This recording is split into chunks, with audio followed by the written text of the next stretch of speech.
This is ChangeMakers with Katie Goar, finding the right solutions for the affordable housing community.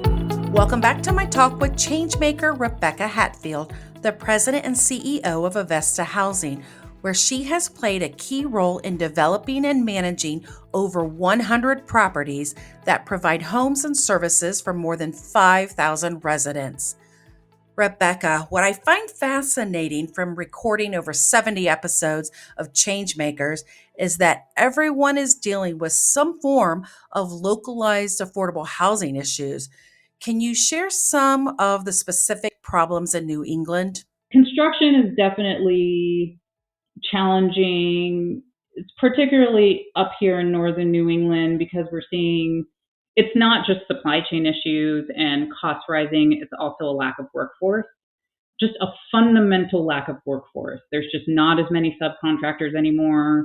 A lot of the workforce is aging out of skilled trades, and we're not seeing the replacement of the workforce. And so even if we have the funding, finding a contractor is getting harder and harder, and the cost is going up because there's just not that much labor. You have to pay more to get labor.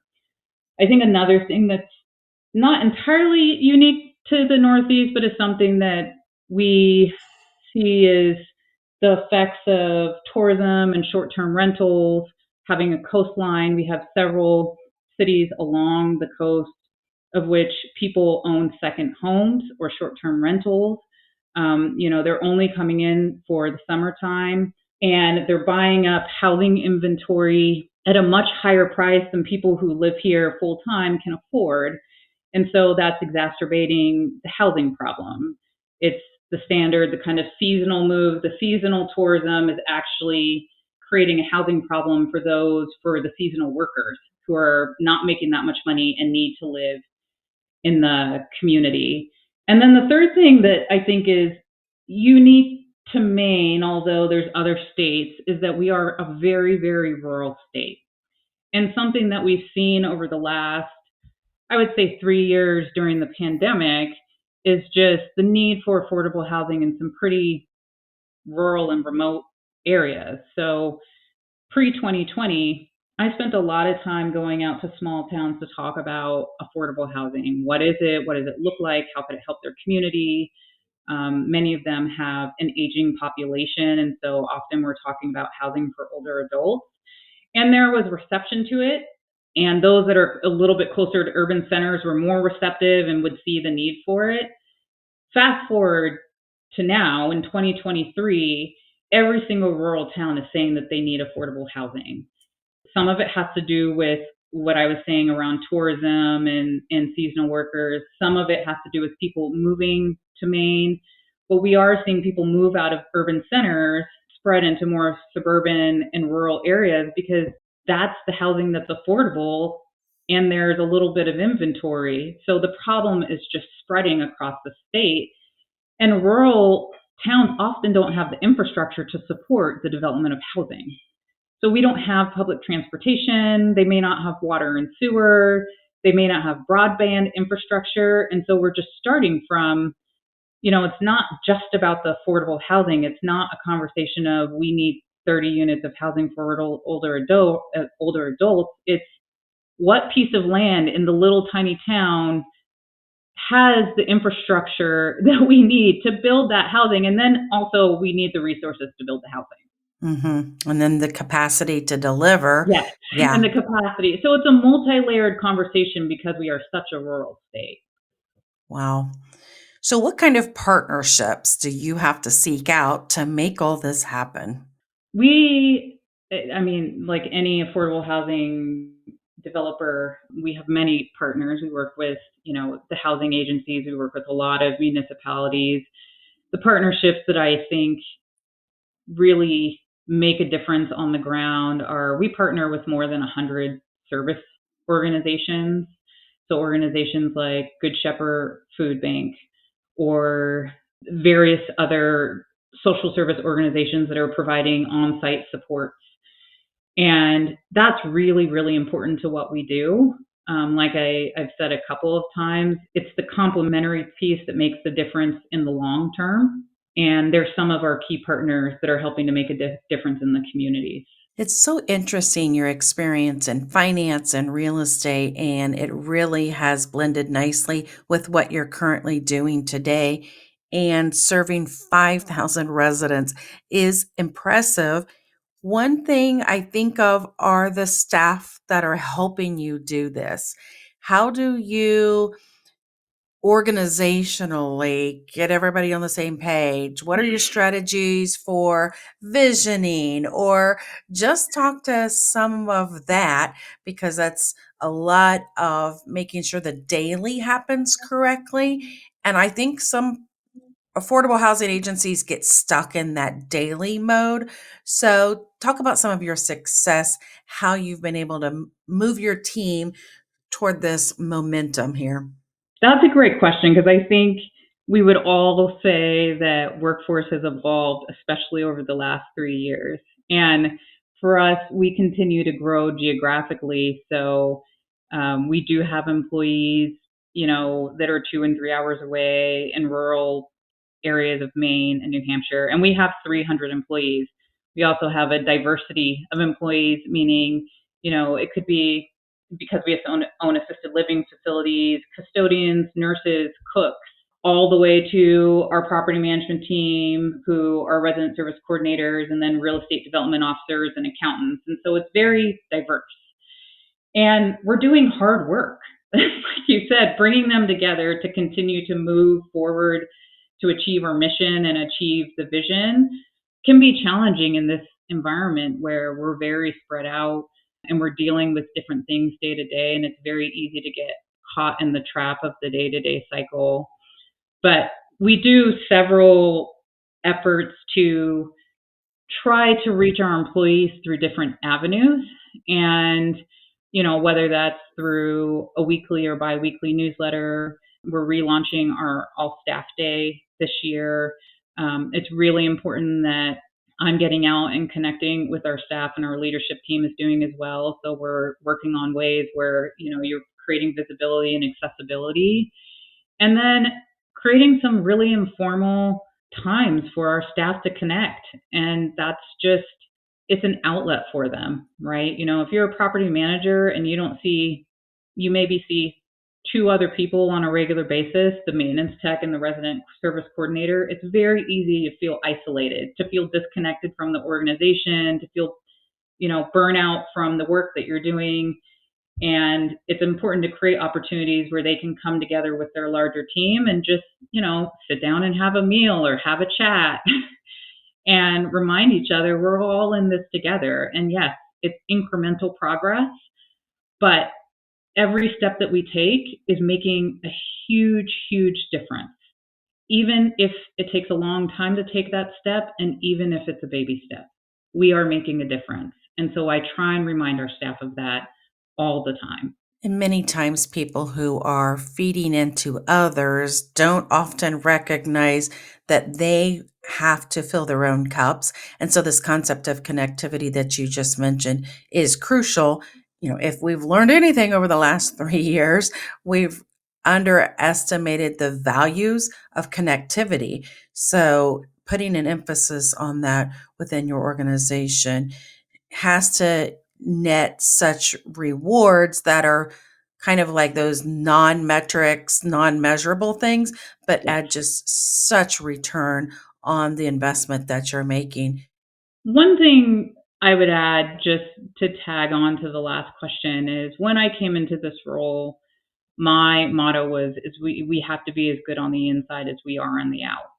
And I fundamentally believe that. And like every organization, we have a lot of work to do to ensure that we're supporting our employees in a manner that helps them come to work and feel good about what they're doing every single day. And I think with nonprofits, it's very easy to get burnt out with your mission. It's mission burnout because you want to be there and you want to help other people. It's who we are by nature, but it's really important that you're taking time to take care of yourself so that you can show up every day and help somebody else. And so that's how I try and approach the leadership of our organization, which is I want to support you so that together we can support all of our 5,000 residents.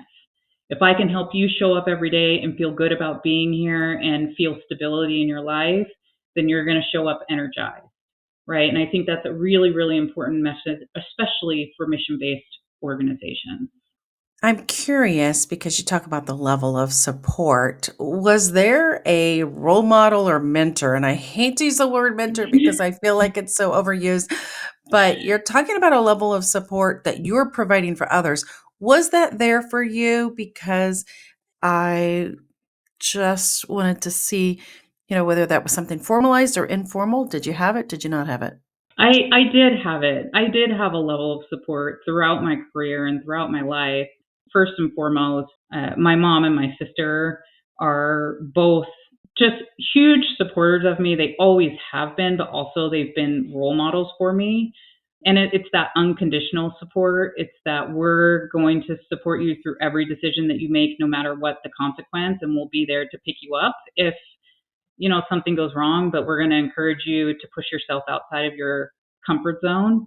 And I think that was really, really important in building who I am. I also had a mentor specifically at Citigroup who was, and I talk about her a lot. She was truly a transformational leader, and she led in the way that I'm talking about. She led from the inside first, and she always created a safe space for you to learn. And she was truly a transformational leader in every way. And when I stepped into this role, she's the person that I look to say that's the type of leader that I want to be. And I talk about her a lot, and I say that a lot because she created an environment and a team from a very spread out team geographically and diversity of positions. She made it feel like a family, and she encouraged us all to work together and move forward toward the greater goal. And that's very hard to do. I can tell that you, just through our conversation right here, how passionate you are about not just affordable housing in Maine and New England, but really this community connectivity and giving back and providing other opportunities to people. It's such a unique addition to just doing the business or running a Yes. business. And I think that we're all caught up in doing the work, just do the work, right? And that's what a lot of people are like, I'm hired to do a job. But yet there's also a depth that we need to have when we realize, as several of us have been in this industry for a couple of decades, to who is filling the chair behind us? Where are the next leaders? How are female leaders coming into different industries? And there's a real complexity that we've yet to solve. And so, my question is, because I'm just personally curious how we can do that individually. Does it need to be formalized, informal? And, hearing your journey gives a little bit of perspective to, I think, what is still needed and what our roles are. So I appreciate you sharing that. Yeah, absolutely. And I think it's really important to support our young female leaders and our young leaders in general because they are our future. And it's going to be informal or formal mentorship, like you said, which is a very cliche word. It's going to be people who come in and out of your life at periods of time, or it might be someone who you talk to forever. That support, that network is the difference between someone being successful and not being successful. And I think that everyone needs to remember that. When I have someone call me and say, "Can I sit down with you?" and just, I'm thinking about my career, or I talk to people who are thinking about business school or they're coming out of high school, my answer is always yes.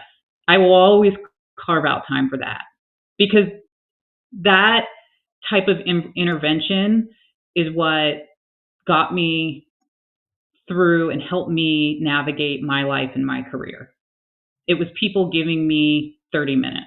So I've always committed to giving that back. If somebody's listening to your words right now and they're newer ish into the industry, what is the first thing that you would say to them about career progression or even confidence in their existing roles? I would say, which may sound cliche, but I would say be comfortable with being in an uncomfortable space. Push yourself outside of your comfort zone.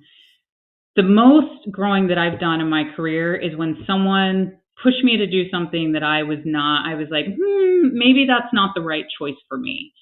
Or I was a little nervous because I wasn't confident that I could do it. And they supported me in doing it, but said, you can do this, Rebecca. And I jumped and I was okay. And I learned a lot about myself. I learned a lot about what I wanted to do and where I wanted to go and who I am. And so my advice is always be willing to push yourself outside of your comfort zone a little bit so you can learn. And also know every single experience is a learning opportunity, no matter how it ends up. You may make a decision and you may feel like it's the worst decision in your life, but there's always something to learn from it. And as long as you're learning from it, it's never a bad decision. That's how I've navigated my career. That is excellent. That's really gold. And I wish that somebody had told me that when I was first starting as well. So hopefully this falls on very receptive ears and can help guide people. Rebecca, I appreciate your time today. This has been great to talk to you and learn about Avesta Housing, learn about Maine, and really understand a different perspective about the nation's affordable housing issues and progress. So thank you so much for the time and joining us on this podcast. Thank you, Katie. It's truly been a pleasure speaking with you today. Thanks for listening to ChangeMakers with Katie Goar. To find out more about Katie, go to quadel.com. That's QUADEL.com. This has been a production of Forbes Books Radio.